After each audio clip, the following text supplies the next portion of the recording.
Good morning everybody and Happy New Year. First video of 2023. We're on a familiar boat. We got Adam from Moving Weight up there. What's up guys? And we got the very famous Chiefo back there. Chief is back. So my buddy Chief, he part-time commercial fishes, spent a lot of time on this boat, filmed a lot of videos on here, kingfish, mackerel, snapper, grouper, and Adam and Chief went out yesterday and got into a really good blackfin tuna bite. We're gonna go out to St. Lucie Inlet. We got a bunch of poppers. That's the game plan. First thing in the morning. See you guys out there.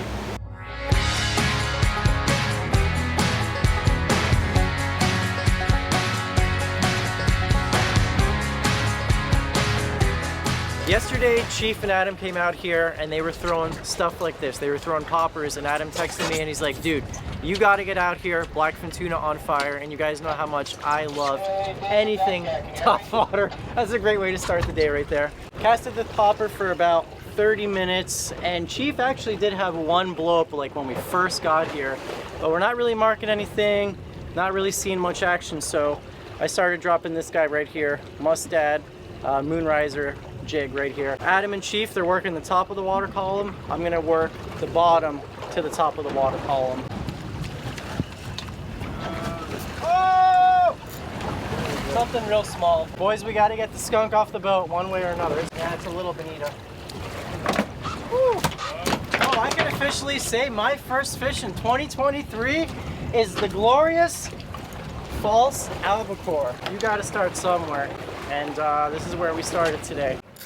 Oh baby, we are on. I don't know, I hooked something really good on bottom. It's giving me major amberjack vibes, but... Really? Yeah. I'm just happy to be tight with McGoys in 2023. What just happened? Right? Badass rod, Vic. Where'd you get it? Shut up. Well, my rod just broke. It's been a long time since I broke a rod. His rod broke. My guides are sliding back and forth. Very suspect on his rods. What, in the cobia? No. Yeah. Oh, okay. That ain't even legal tape? No, don't gaff it. Don't No, gaff I'm it. not. Oh. Okay, well, broke the rod, but we got the fish. Greater amberjack. So this is a greater amberjack. Good eating, but not what we're after today. Really want to take some tunas home or golden tilefish, but guy put up a good fight. Beautiful fish. I just love, anytime I catch any fish, I'm like a little kid in, I don't know, a candy store, just like looking at all the different colors and the morphology of them, and they're just such cool looking fish. And this guy's gonna release really well. Since my high-speed jigging rod is currently in two pieces, I'm gonna do a little slow pitch jigging. And the only difference is, as the name entails, one is really fast jigging and the other one is kind of more of a methodical. You're really working to get your jig to flutter as much as possible slowly on the way down. You come off the drop off? Oh, buddy! You like that hookup? That's a firm, right? I don't know. I don't think it's off. That could be a blackfin right there. Oh my gosh, it pulled hook, dude. Oh no, it's swimming up. I was coming up and bringing up my jig really fast and it got hit. Doesn't feel very big. It seems like all the action's coming on the jigs today. We have not had but one bite on the popper, and it was at the very beginning of the day in the morning. Jack board. Two jacks. Oh! I don't think I've ever done this before. What? That is some tomfoolery. That is some great tomfoolery. Wait till you guys see this. Look at that. 2 for 1 special, baby. Wow. Unreal, man. Chief, this deserves a prize right here. Look at this. Oh my God. I want to see what it's like down there when these things are eating it. Like, they have to come and eat it at the perfect time, or does one get hooked and then he's trying to eat the jig out of the other one's mouth? If you guys look, they look almost identical, but the fish on the left right here, if you look at his dorsal fin, right there, you see how pointy it is?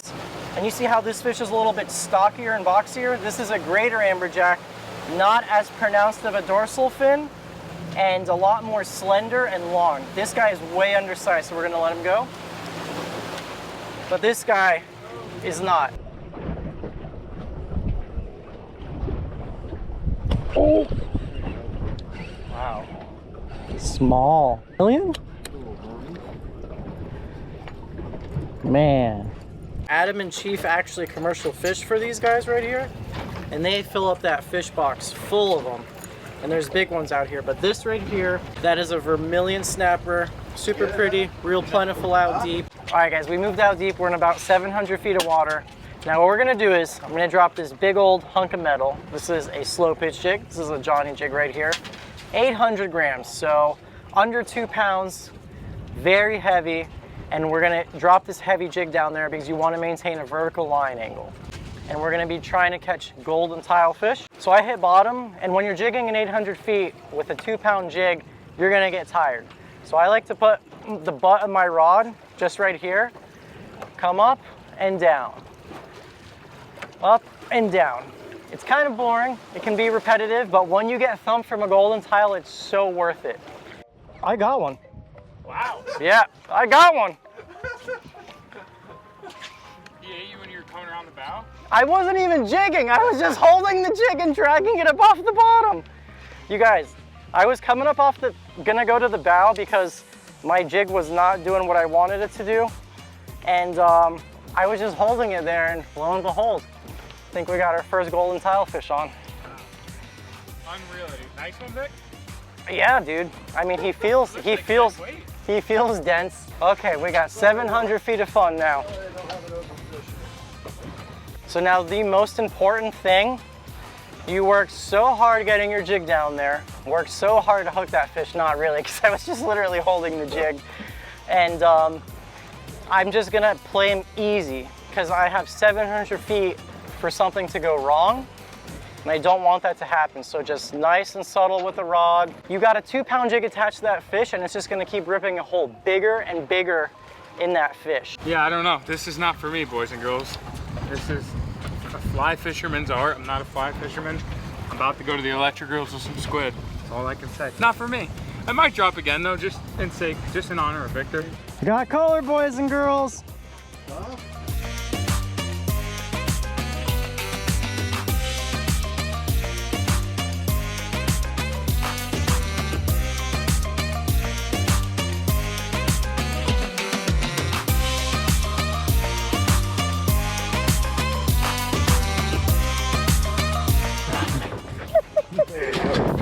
Nice. All right, Chief, we're on the board. Good job. Let's go. Call this, guys. We caught him looking right there. He was looking at the jig and he got hooked. You see, look at the proportion of the size difference. This is half the length of his body. Gorgeous golden tilefish. Some of my favorite eating fish. I can't wait for this catch and cook with you guys.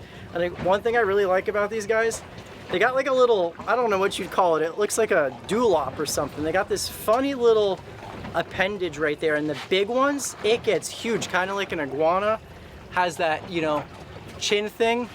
But so if you could picture him, he's sitting there buried in the mud. His eyeballs are poking out of his burrow. He comes up, chomps on the jig. And what I always found really interesting is, if you didn't know, like if you were pioneering this fishery and you're like, hey, I'm gonna drop in 800 feet of water, I want to see what's down there, I would think that there'd be really dark and just not really pretty fish. This looks like something that should live on a tropical reef. Look at all the colors just in his eyeball right there. Me and Adam made 2 more drops, but the current was just way too strong. Adam's gonna explain to you guys what we're doing now. And if you guys don't know, Adam's got his own YouTube channel called Moving Weight Fishing, baby. You guys can find that link below. All right, here's what we got going on, boys and girls. Oops. Gotta have that hook like that. We got some whole squid, probably about a foot apart on each bait. Cut strips of mackerel.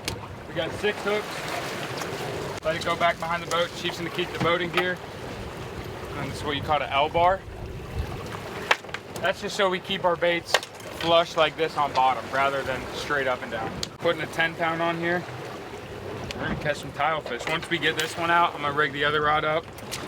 Bait it up, I mean. And yeah, we got a little deep drop light. Pretty simple rig, to be honest.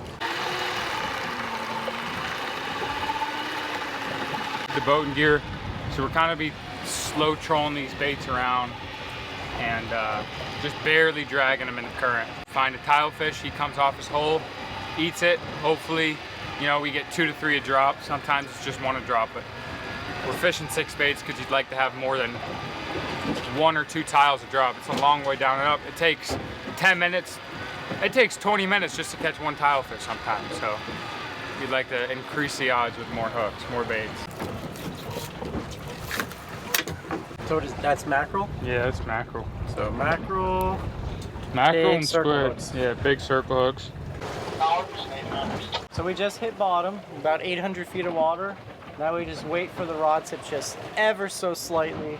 Tap, tap, tap. Let him do that for a little bit. And then you engage the reel, hook him, bring him up. I do, he's on there. Them tiles are literally sitting in their hole, doing whatever the heck they do, waiting for a bait to come by. If bait comes by, they're gonna eat it. We got one on right now, and we got a long way to go, boys. When Adam's talking about that mud, you got two different types of bottom. Well, you got three different types. You got sand, you got hard bottom like rock, and then there's mud, and it's exactly what it sounds like. So if you've ever stuck your foot in mud, you know it's really sticky. So when he's dragging that lead across the bottom, it almost feels like you get hung up, but then you apply enough pressure and it bounces out. So you want to be in that mud as much as possible because those tilefish literally burrow themselves like a worm in the mud. They peep their little heads out and they see that squid come by, munch on it, and then they end up in the boat.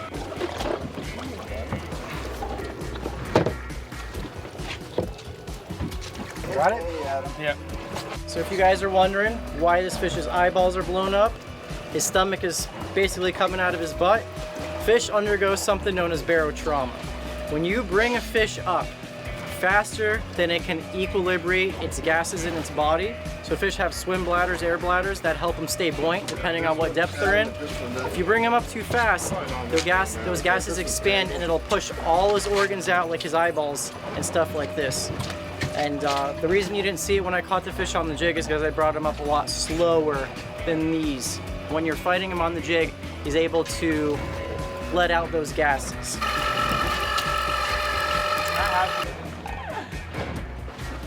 I'm not gonna eat a dolphin, but I'll eat a tilefish any day of the week. Vic can make dolphin taste good. I think 99% of people can make dolphin taste good. He's the only man in the world who thinks that dolphin are not a quality They're the fish. baked potato of the sea. Listen, here's the controversial. Maybe you just don't know how to make a loaded baked potato. Maybe that's the thing. That's the thing. You have to load the baked potato because You gotta load the it's a baked potato plain. with almost everything.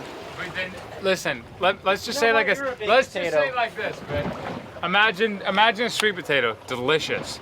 That's so much flavor by itself. Okay, you guys comment below what is better. I'm willing to bet 9 out of 10 people would prefer a baked potato over a sweet potato. Then that's inbred rat activity. Chief. You got a bite already. Oh my God, I do. That was a big bite. I'm freaking over here sleeping, talking about sweet potatoes. Listen, this is all I'm saying. Sweet potato is like tilefish. Baked potato is like dolphin. You got to do a lot to the baked potato. You got to do a lot to the dolphin. Tilefish, sweet potato, they got their own flavor. That's it. End of discussion. It's got to be a little rat. Maybe it's the dolphin that doesn't like your baked potato comment. Wow. What do you guys say about We that? might have a baked potato swim behind the boat here soon enough. I think I have to agree with Malusi on this one. What? Yeah, dude. Sweet potatoes? I like sweet potato over baked potato. Like one nice one. Not too nice. Oh, he's a rat. I had to pull one off there, Chief. That thing was stalling out.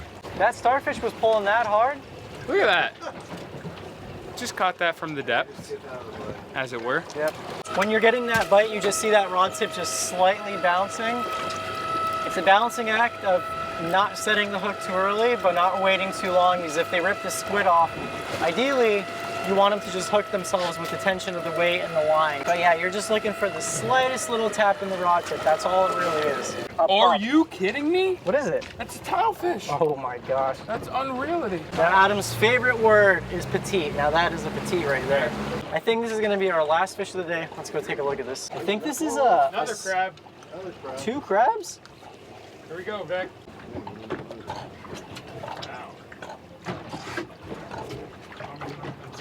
Well, I have never in my life seen this crab, so if you guys know what this is, comment below.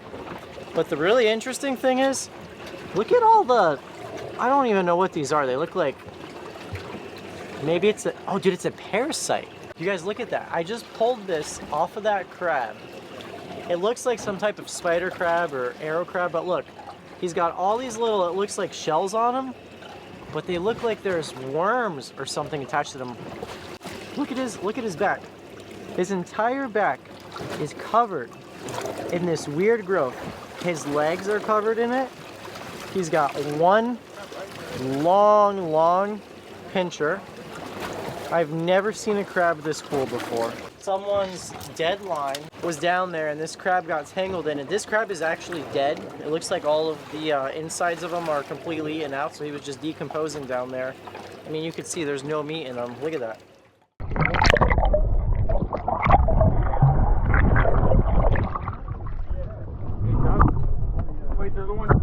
Check this out, guys. This is one of the coolest things we've caught today. I don't even know what it's called. I think it's called a green-eyed shark. If you look in his eyeball, it's green. It looks like a green marble. And it also looks like he's got like 2 sets of gills. You see he's got 1 set of gills there and 1 set of gills there. You know, Adam doesn't appreciate all these fine specimens out here, but I do. So we're gonna let this guy go. God.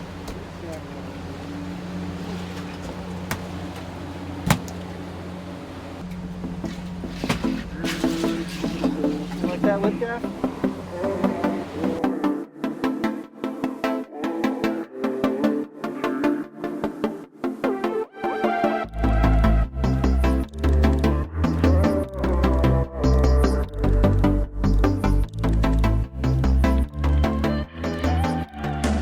So right now what we got Adam doing is, I told you guys that Adam and Chief are going to sell these fish later. Depending on the species that you sell, like certain fish like golden tilefish, snapper, grouper, you usually sell with the guts out of the fish. And when you get your price per pound, it's a gutted fish. Adam, what do you think you guys will get for these fish at market? Probably $8. Probably $8, $8.50. Tell you what, they're really slippery. Look at all the freaking slime coming off these things. But everybody wants to eat a tilefish. That's why they're expensive. $8.50 at the market, and $40 on your dinner plate. If you go and get golden tilefish at a good restaurant, easy $30, $40 a dish, 6 to 8 ounce piece of fish. You do the math on that, you get 2 of those dishes, you're around $60 a pound.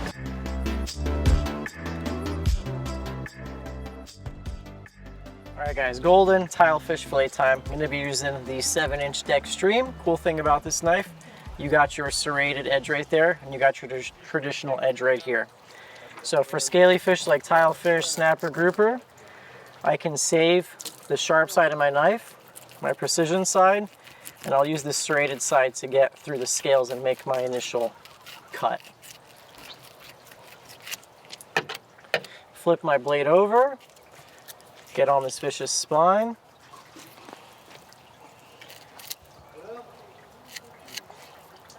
Gorgeous meat. I'm super excited to eat this guy.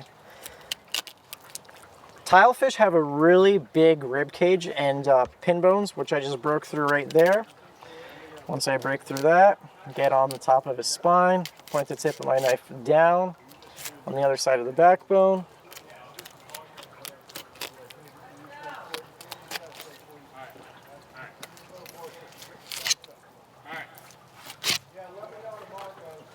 Sounds good. Alright. Okay. Alright.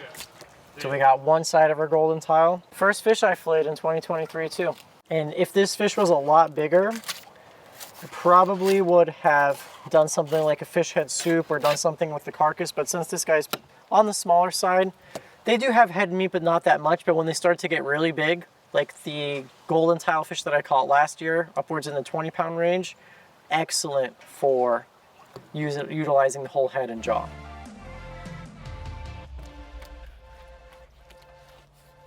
Pick's pretty good at filleting fish, I'll say so myself. Thank you. That's not fake news, that's real news. Nice, successful day out on the water. Got our golden tilefish. I will catch you guys in the kitchen. A little announcement before we get to cooking. The weekend of January 21st and 22nd, Brookie and I will be at the Pompano Beach Nautical Flea Market, and Brooke's gonna be selling her homemade, handmade, custom lobster nets and tickle sticks, which I'm gonna have a link to them if you guys can't make it. Linked below, but Brookie, tell them a little bit about your product. This is my first time I'll ever be doing some kind of event like this, so it would be awesome if you guys just wanted to come, say hi even, or if you did want to come and support me and purchase one of these in person. It's in Pompano Beach. We'll be there the entire time. Booth 50, Blue A. Vic will have a link in the description so you guys can look at the map and go right to where we will be. So come say hi, come support, and thank you so much. So if you want to support small business, we look forward to meeting you, and hopefully you guys come and snag a lobster net, but let's get to cooking. Okay, so I'm trying something completely new today. You guys see, I got these bamboo baskets right here. We're gonna steam some fish. I've never steamed fish before, and I think after 6 years on YouTube and cooking pretty much every single species there is to cook and every single different way to cook fish, we gotta steam some fish. So what I got here is our golden tilefish, all prepped out, and the first thing I'm gonna do, these aren't gonna get really seasoned with dry seasonings except salt. We wanna salt our fish. Not too much because we're gonna do kind of like a soy marinade while they steam, and you don't want it to be too salty. So I got my golden tilefish. I have the white part of a scallion chopped right here, as well as kind of like little matchsticks of ginger. So we got ginger and scallion, really fresh, aromatic flavors. And what I'm gonna do is, I got some parchment paper here. You could just steam this right in the bamboo, but I wanna really seal in all the flavors and the liquid I'm gonna pour on top of the fish, so I don't want it to seep through. So that's why you see the parchment paper there. Trust me, I am not afraid of making a mess. So I'm gonna go down with some scallion. It's kind of like the bed for our fish. Some ginger.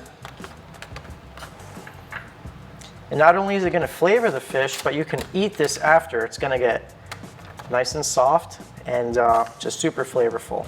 Now, I'm just gonna go ahead and take our golden tilefish and place it right on top of our bed of aromatics.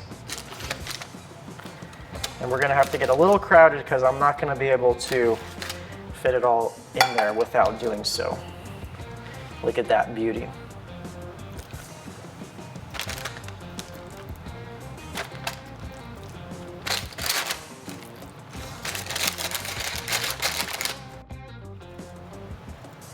So in here I have some just white sugar and garlic powder, and then we're gonna go in with low sodium soy, just a dash of sesame oil, and then some sweet cooking wine, which is acidic, so you're gonna get that acid pop in there. Okay, and I'm gonna dilute it a little bit with some water. Quick little mix, let that garlic powder and sugar kind of dissolve and incorporate in there. Now with the remainder of the ginger on top of the fish. I think it's gonna be a really good way to cook the golden tile because you're incorporating a lot of light, mild, very aromatic flavors, but they're not like overbearing. They're not greasy or super savory. You know, they're very light and earthy. Now I'm gonna take that soy mixture and I'm just gonna put it right on top of our fish and our ginger and scallion. And this is the reason I have the parchment paper in there, because if I didn't have it in there, all this would just seep through the bamboo, because the bamboo itself is perforated, it has holes. Now, I'm gonna take the parchment paper. If you guys take a closer look, you see that, like I said, that bamboo has perforated holes. We gotta let that steam rise up. I'm gonna just kind of try to tuck it in like this. Just like that, so that way we can let that steam come around. But I don't need to close it all the way on the top because we're gonna have this lid that's gonna seal in everything. So now we're gonna take this one and put it right on top. And then we're gonna seal it with this lid. Oh, that worked out pretty good actually. I was really nervous when everyone came over. I didn't think it was gonna work, but everything fit.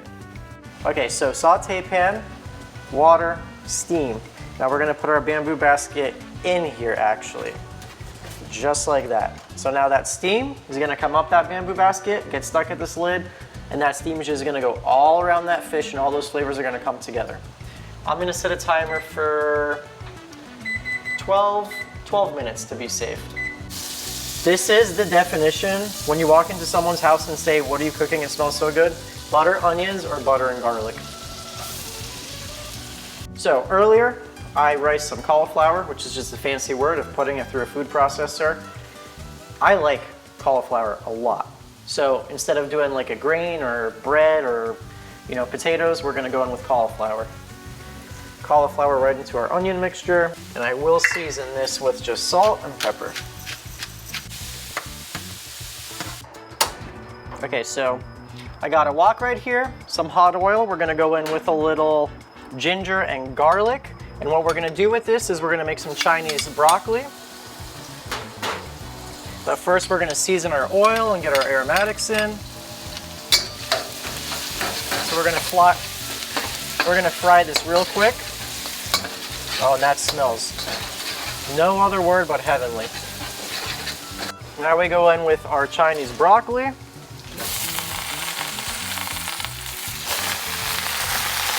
And this is gonna shrink a lot. I'm also gonna add a little water to kind of help this steam.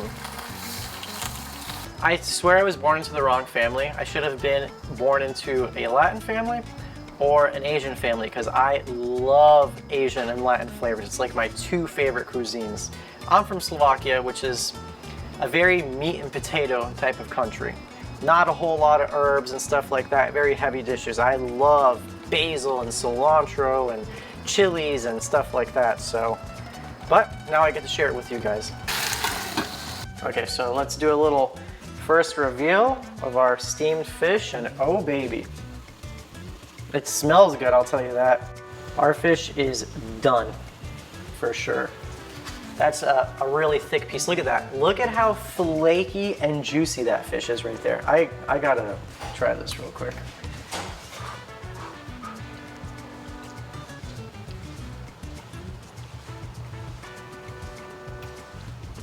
I'm gonna say one thing. I don't know why I've never steamed fish before. That's how good it is. The texture you get when you steam fish is exactly what you would expect. Moist and just fluffy, man. I'm actually gonna turn the heat off. We're gonna go check on our Chinese broccoli outside, but cover that. This should be good. Wow, dude, that's good. Oh my gosh, guys, the smell. I just had the steamed fish, and now the smell of this Chinese broccoli, and just look at how bright and green that is.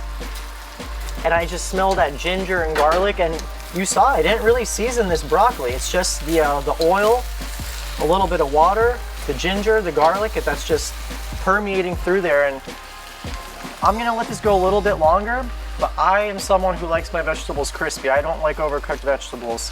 I'd rather eat the crunch, Okay, this is done. Here's our cauliflower rice. Man, that parchment paper worked great. Nothing seeped through. Ooh, that's hot. Ready? Okay. Flaky, flaky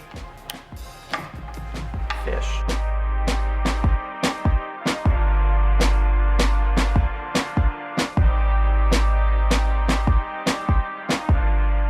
Okay, so now fish is in there. I'm gonna take a little bit more scallion, so this is gonna be fresh scallion.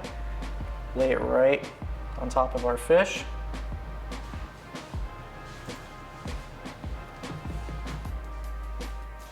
A bunch of fresh cilantro.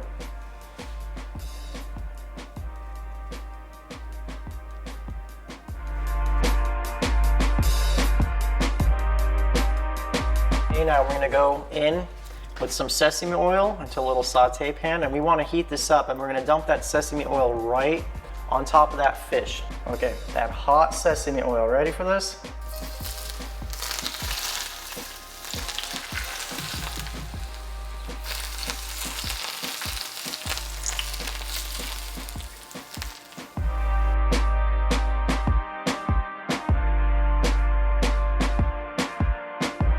All right, and here's our Chinese broccoli. All right, we're gonna go down with our cauliflower rice right here. And then we got our Chinese steamed broccoli. Steamed golden tilefish. Look at all that. So flaky. And then we're gonna finish it off with all that soy dripping. A delicious and healthy dish. Camera always eats first. You know the rules, right?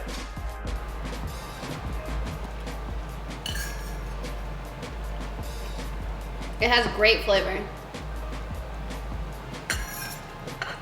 It is fall apart. I mean, granted, Tilefish is up there on quality of fish, but I've had Tilefish in the past and it's never been as flaky as it is now with the steam.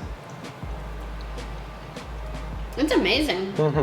As it was cooked in juices, but this is a great way to cook fish. I'm actually really excited about this one. By the way, my girlfriend Angela here trying it as well. Hello. So, I'm the horrible host. I never made the introduction, sorry. all right. Ready?